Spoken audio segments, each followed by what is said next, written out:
나를 살리는 생명 리셋 기본 4가지. 암을 예방하기 위해선 암 발병 원인을 고치면 되지 않을까요?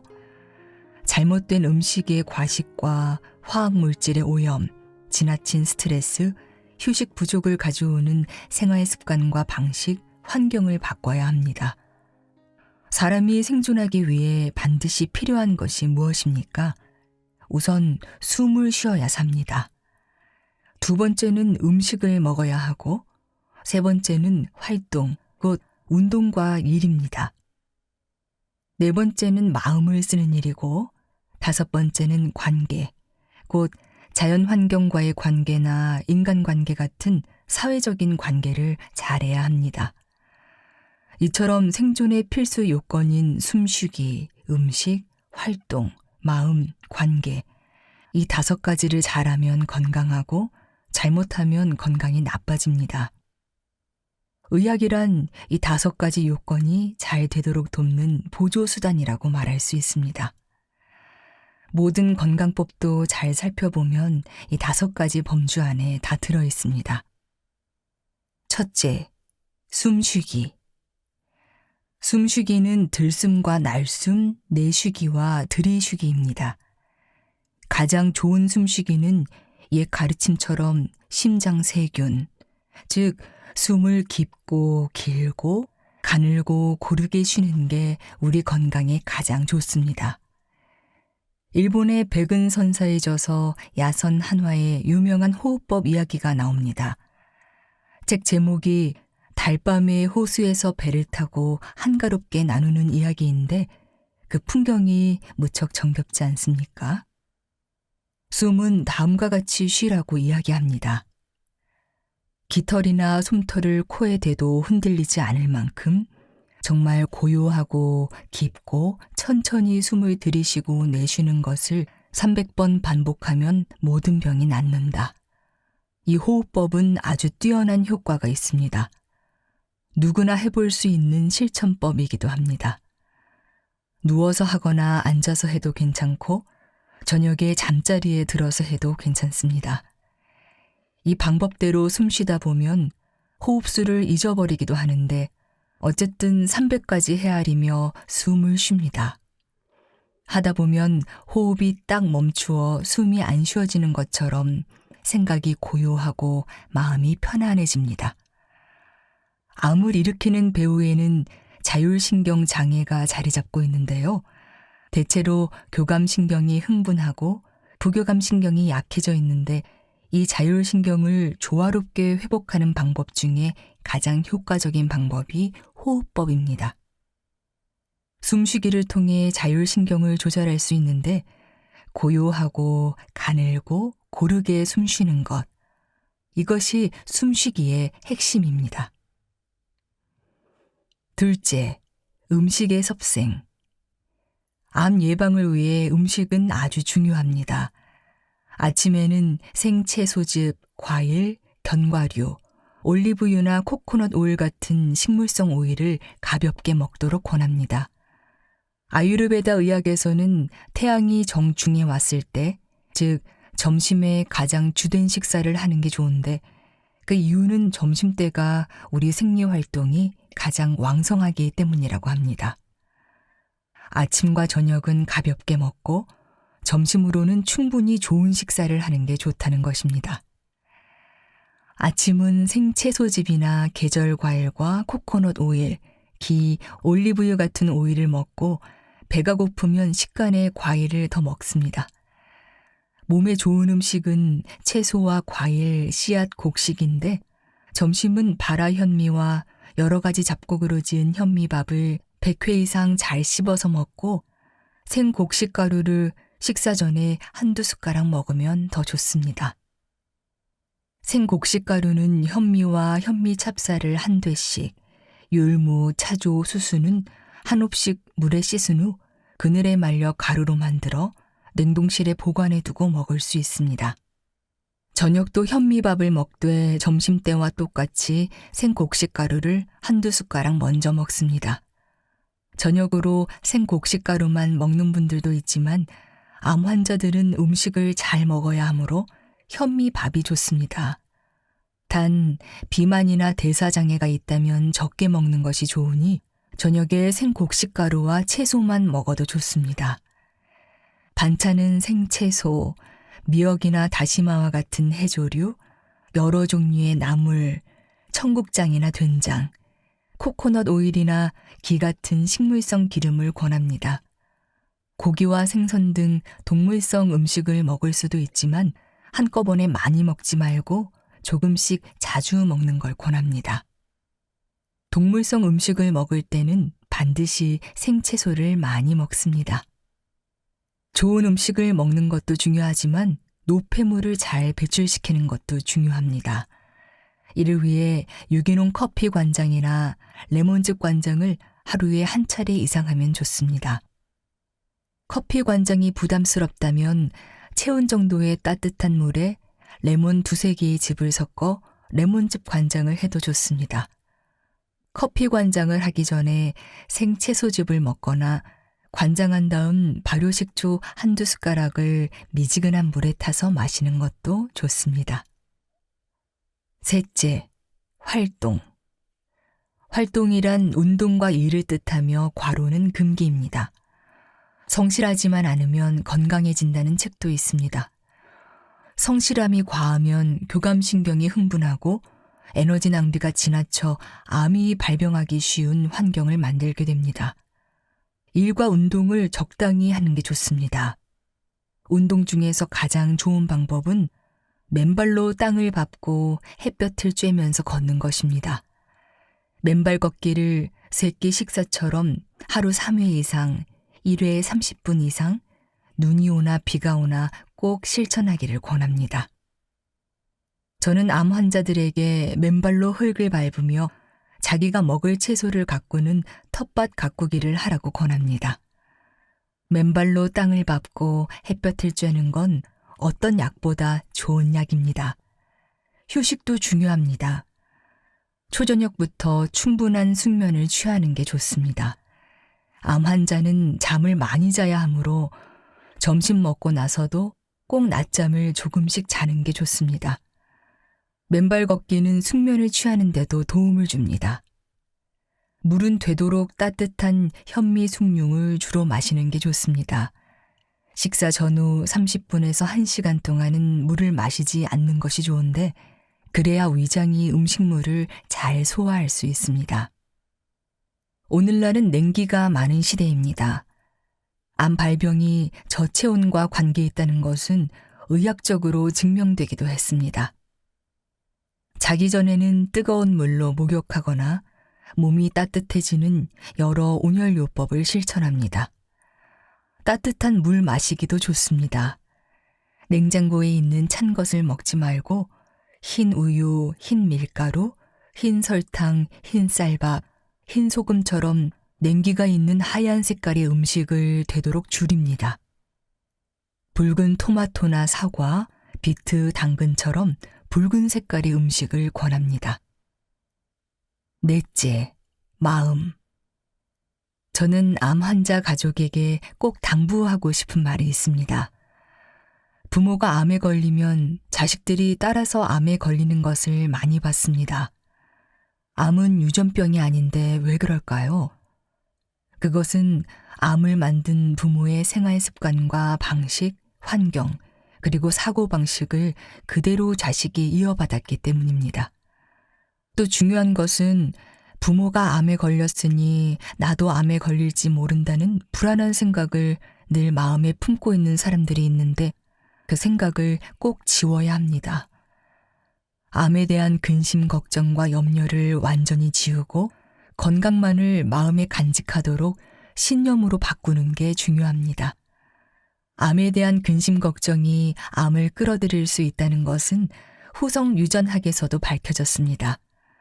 마음 문제는 2가지입니다. 하나는 불쾌한 감정을 버리는 일이고 다른 하나는 유쾌한 감정을 가지는 것입니다. 우리가 암을 끌어들이는 방법은 불쾌한 감정을 많이 가지는 것입니다. 불쾌한 감정을 유쾌한 감정으로 바꾸기 위해 마음 가운데 두려움과 분노, 근심, 걱정을 지우고 감사와 사랑의 마음이 유지되도록 하는 게 중요합니다. 아바타 프로그램의 화해와 축복의 산책 훈련법은 이런 변화를 가져오는데 큰 도움이 됩니다. 다섯째, 관계. 암을 예방하려면 내가 영적 존재로 기능하는 훈련이 필요합니다. 삶에서 보통은 기쁨이 일어나야 웃지 않겠느냐고 말합니다. 그러나 그 반대입니다. 내가 늘 웃는 연습을 하면 기쁨이 일어납니다. 될 수 있는 대로 다른 사람에게 친절하게 말하고 배려하고 다른 사람에게 봉사하는 마음은 암 예방에 큰 도움이 됩니다. 이기적인 생각에 사로잡혀 있으면 암이 온다는 연구 결과도 있습니다. 마음 가운데 행복감과 기쁨을 주는 삶의 목표를 향해 도전적으로 나아가야, 그리고 삶이 기쁨과 행복 속에 있어야 암이 찾아오지 않습니다.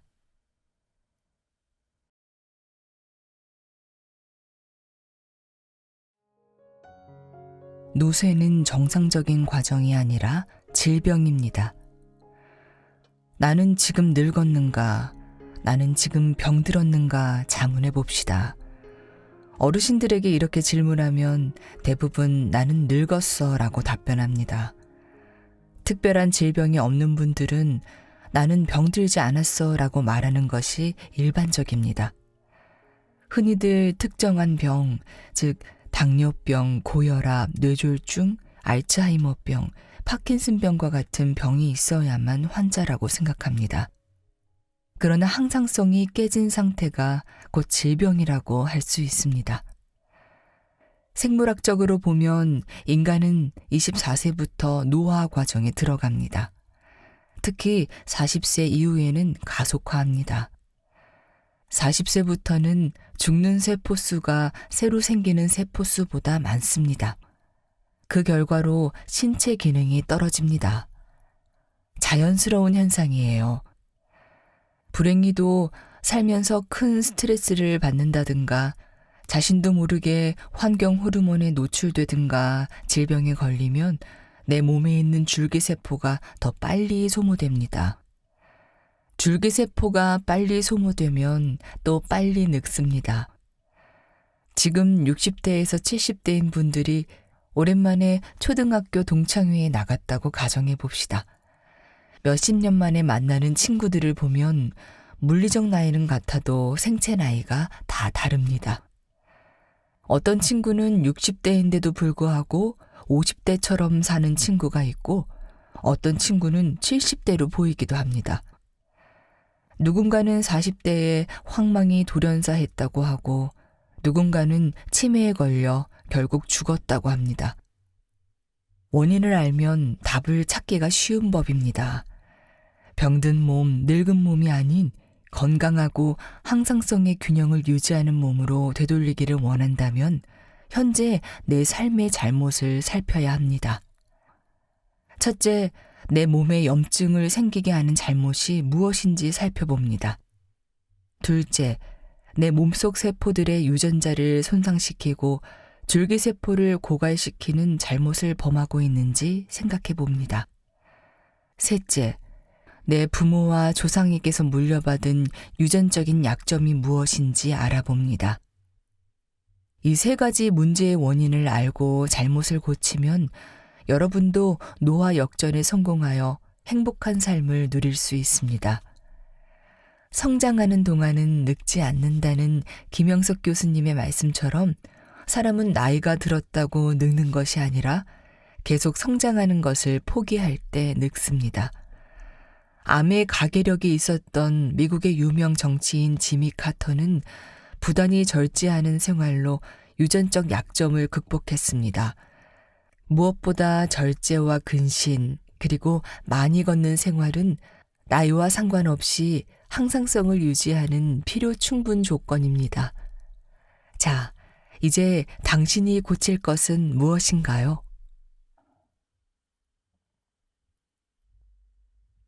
줄기세포는 재생의 씨앗입니다. 우리가 건강하게 살아가기 위해서 우리 몸을 구성하고 있는 60에서 100조 개의 세포가 건강하게 살아 움직여야 합니다. 만약 어떤 조직이나 장기를 구성하고 있는 세포가 건강하지 못하다면 우리 몸 또한 건강하지 못할 것입니다. 오페라 가수를 꿈꾸던 클로이는 청력이 15세부터 약해지기 시작해 17세에는 거의 소실되었습니다. 귀가 들리지 않아 대학교 1학년 전 과목에서 F 성적을 받았습니다. 자가 면역성 난청으로 청력을 잃은 그녀의 청력 치료를 위해 줄기세포 전문가로 명성을 날리던 테네시 의과대학 유태준 교수와 저희 연구원이 손잡고 나섰습니다. 그 결과 클로이는 줄기세포 치료를 받고 3개월 만에 청력이 정상에 가깝게 돌아왔습니다.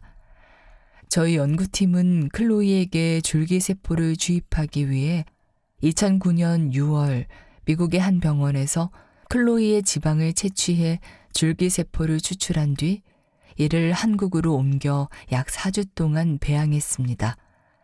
줄기세포를 5일 간격으로 정맥과 청각기관 부근에 3차례 주사했습니다. 줄기세포 시술 3개월 후 클로이는 청력 검사를 받았습니다. 검사 결과 청각이 완전히 소실됐던 왼쪽 귀가 정상치 대비 약 50%의 청력을 회복한 것으로 나타났습니다. 청력이 50% 정도 감소했던 오른쪽 귀는 정상의 90%에 달할 정도로 회복되었습니다.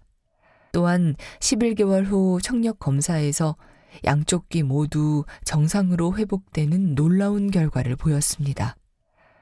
클로이의 부모는 모두 의사인데 처음에는 어머니가 줄기세포 치료를 극구 반대했습니다. 하지만 자기 자신의 줄기세포를 이용하는 것이라서 해롭지 않고 배양 과정에서 유전자 변이와 암을 발생시키지 않는다는 결과를 본 후 안전성에 대해 확신했습니다. 치료가 끝난 후 클로이의 어머니는 줄기세포가 기적의 선물이라며 전 의료계에서 클로이의 케이스에 대해 알았으면 좋겠고 이처럼 앞선 줄기세포 치료 기술이 미국에서도 실용화될 수 있도록 최선을 다하겠다고 말했습니다. 줄기세포는 한마디로 우리 몸을 구성하는 모든 세포를 만들 수 있는 만능세포입니다. 예를 들어 무릎이 까졌을 때 시간이 지나면 쓰리고 아프다가 딱지가 생기고 며칠이 지나면 새살이 돋습니다. 까진 부분은 피부세포가 없어진 상태입니다. 여기에 새살이 돋는 것은 피부세포가 생기는 과정이지요. 피부에 새로운 피부세포를 만드는 공장인 줄기세포가 있기 때문입니다. 줄기세포 덕분에 무릎이 치료되는 셈입니다. 우리 몸속에 존재하는 줄기세포는 이미 열심히 일하고 있습니다. 아쉽게도 줄기세포는 조직이나 장기에 소량으로 존재합니다. 비정상화된 신체를 정상으로 되돌리려고 악전고투하지만 우리가 가진 자원만으로는 역부족입니다. 전쟁 중인데 병력이 부족하면 어떻게 해야 할까요? 예비 자원을 보충받아 훈련시켜서 전쟁터에 내보내야 합니다. 다시 말해 지원병을 보충해 주어야 전쟁에서 이길 수 있습니다. 줄기세포의 치료 원리 역시 같습니다. 줄기세포 배양 기술을 활용해서 우리 몸에 있는 줄기세포를 조금 뽑습니다. 이것을 젊고 싱싱하게 많이 배양한 뒤 다시 몸에 넣어주면 훈련받은 정예군이 들어가는 셈이지요. 우리 몸을 회복시키는 아주 간단한 원리입니다. 그러면 치료는 누가 하는 것일까요? 내 몸이 하는 것입니다. 줄기세포는 호밍 효과라 하여 신체 내에 주입되었을 때 우리 몸의 손상된 기관, 재생이 필요한 부분으로 이동하여 세포를 재생하는 특징을 가지고 있습니다. 다시 말해 줄기세포는 아직 운명이 결정되지 않은 세포로서 뇌, 뼈, 심장, 근육 등의 모든 세포로 전환될 가능성을 가지고 있습니다. 그래서 줄기세포를 정맥에 주사하면 처음에 폐로 갔다가 전신 순환을 합니다. 아픈 부위로 가서 해당 세포를 재생시키고 혈관을 만들어줍니다. 오랫동안 당뇨병성 족부병증으로 고생하는 할머니가 있었습니다. 신경이 서서히 파괴되고 혈관도 점점 막히게 되어 발이 썩는 질병인데 악화하면 다리를 절단해야 하는 위기에 있었습니다. 성체줄기세포는 다양한 체세포를 만드는 특징을 갖고 있습니다. 그 중에서 혈관을 만드는 능력이 있습니다. 당뇨병성 족부병증뿐만 아니라 버거시병 등 혈관이 막히거나 염증이 생긴 몸에 성체줄기세포를 주사했더니 혈관이 새로 생겨서 혈액순환이 잘 되고 조직이 다시 만들어지는 효과를 확인했습니다. 성체줄기세포는 우리 몸속 자연 치유 물질입니다. 잠자리에 들기 전 샤워를 하고 벌거벗은 몸을 바라보세요. 그리고 소망하세요. 건강한 삶으로 복된 열매를 맺기를. 우리 몸속에 노화 역전의 비밀병기인 성체줄기세포가 아직 살아있음을 알게 된다면 희망이 있습니다. 우리가 젊은 줄기세포를 충분히 보충하면서 잘못된 생활을 고치면 누구나 노화 역전에 성공할 수 있습니다. 80대를 인생의 황금기로 만들자. 줄기세포를 투여받은 분들은 보통 어린 사람보다 나이 드신 분들이 많습니다. 그분들은 줄기세포를 맞기 전에 이런 질문을 많이 합니다. 라 박사, 내 나이가 이미 70세인데 내 줄기세포가 힘이 있겠어? 물론 젊은 사람과 비교하여 어르신의 경우는 노화된 줄기세포가 많습니다. 하지만 젊은 줄기세포도 있어요. 제가 오랫동안 연구한 것이 바로 이런 기술입니다.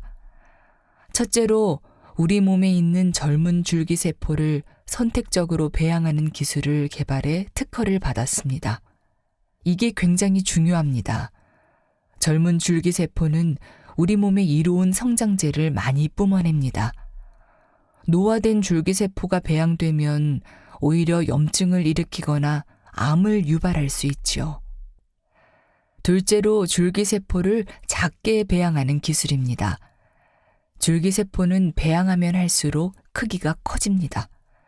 아시다시피 줄기세포는 주로 정맥으로 투여되는데 머리부터 발끝까지 혈관을 따라 전신에 공급되려면 직경이 매우 작은 모세혈관까지 통과할 수 있어야 합니다.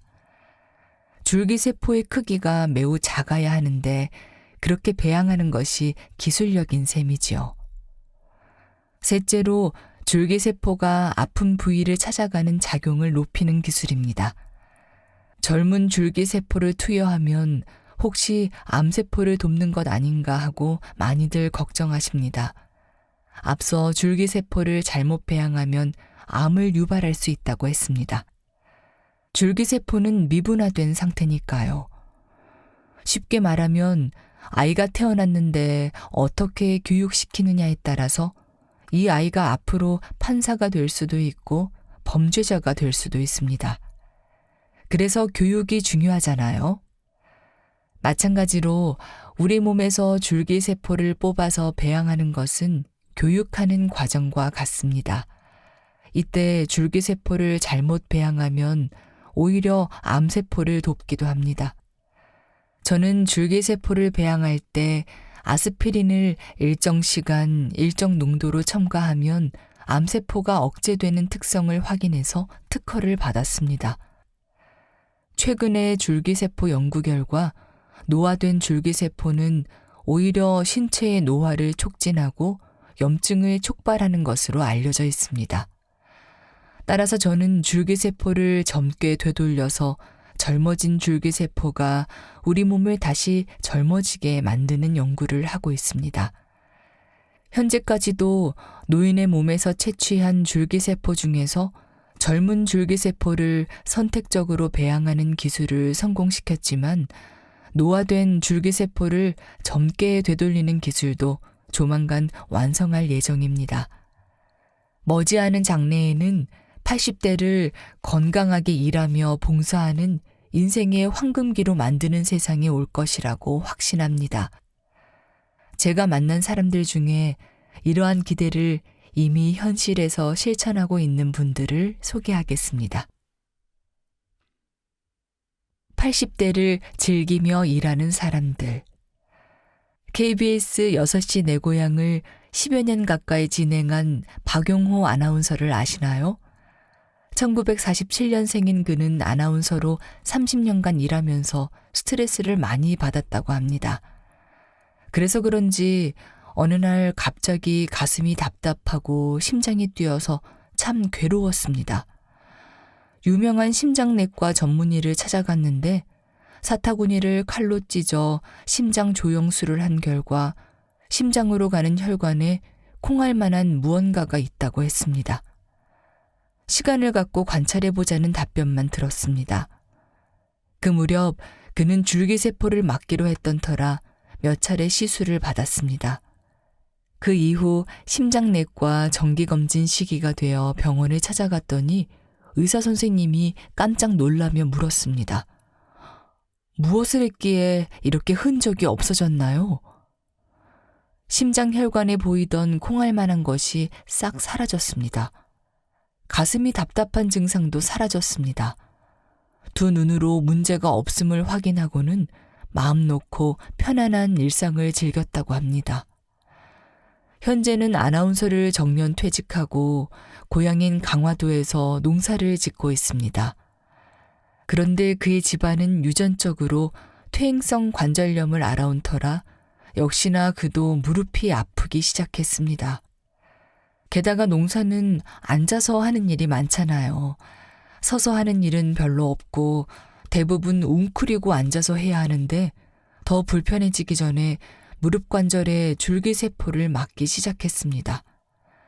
꾸준히 맞다 보면 건강한 무릎을 되찾고 다가올 80대에도 자신의 무릎으로 걸을 거란 믿음이 있다고 합니다.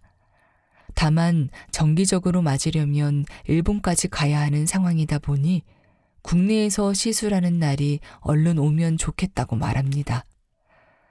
나이가 들면 누구나 퇴행성 관절염 때문에 불편합니다.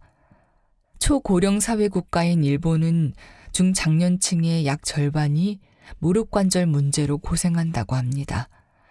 우리나라도 퇴행성 관절염이 진료빈도 최다 질병이 될 가능성이 높습니다. 건강보험 심사평가원에 따르면 퇴행성 관절염으로 진료받은 환자는 2015년 260만여 명에서 2021년 289만여 명으로 30만 명 가까이 증가했습니다. 수술 없이 연골 재생으로 무릎 관절을 젊고 건강하게 되돌리는 시대가 열렸습니다. 그런데 우리나라에서는 줄기세포 배양만 허용하고 주사는 금지되어 있어 일본에 건너가 주사를 맞는 실정이지요. 국내에서도 안전성이 확인되면 전문의의 판단과 환자의 동의 아래 사용할 수 있도록 현재의 규제를 풀어야 합니다. 그러나 악법도 법으로 지켜야 하기에 계란으로 바위치기일지라도 계속 인내심을 가지고 전진해야 합니다. 줄기세포 과학이 의학으로 넘어가면서 이제 많은 이들의 삶의 질이 올라가고 심지어 생명을 살리는 기적 같은 일들이 이루어지고 있습니다. 이제 체험 사례를 중심으로 우리 몸속에 있는 줄기세포가 어떤 작용을 하는지 질병에 따라 살펴보도록 하겠습니다. 10여 년간 저희 연구원들이 노화 역전으로 삶의 질을 바꾸어 놓은 사례들이 이어질 것입니다. 이를 통해서 혹시라도 불치병이나 난치병, 노인성 질환으로 고생하는 분들이 희망을 가질 수 있기를 바랍니다.